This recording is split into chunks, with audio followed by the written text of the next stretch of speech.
एक महत्त्वाची आणि मोठी बातमी आपण आता पाहणार आहोत। मुख्यमंत्र्यांच्या ताफ्यातील पायलट गाडीला सह्याद्री अतिथीगृहासमोर एका खासगी चारचाकी गाडीने धडक दिलेली आहे। मुंबईच्या मलबार हिल परिसरात सह्याद्री अतिथीगृह आहे।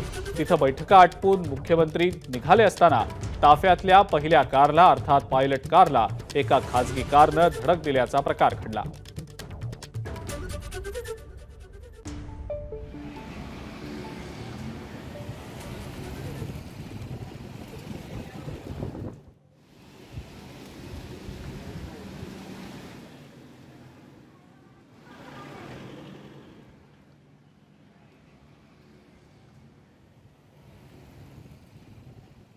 हीच ती पायलट कार आहे जी मुख्यमंत्र्यांच्या गाड्यांच्या ताफ्याच्या अगदी समोर असते आणि याच पायलट कारला खासगी कारने धडक दिलेली आहे।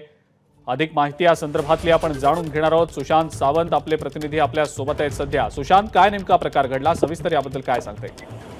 अजिंक्य, आपण जर बघितलं असेल तर सकाळपासूनच मुख्यमंत्री एकनाथ शिंदे, उपमुख्यमंत्री देवेंद्र फडणवीस, अजित पवार यांची सह्याद्रीवर बैठक सुरू आहे आणि आपण जर बघितलं असेल तर आता फक्त सह्याद्रीवर मुख्यमंत्री आहेत आणि त्याचमुळे त्यांच्या ताफ्यातील ज्या गाड्या आहेत पायलट गाड्या त्या सह्याद्री अतिथीगृहाच्या बाहेर उभ्या आहेत। मात्र याच दरम्यान एक खासगी चारचाकी वाहक जो आला आणि त्याने त्यांच्या पायलटच्या एका गाडीला जी आहे ती धडक दिली। सुदैवाने अजिंक्य यात कुणालाही दुखापत झालेली नाहीये।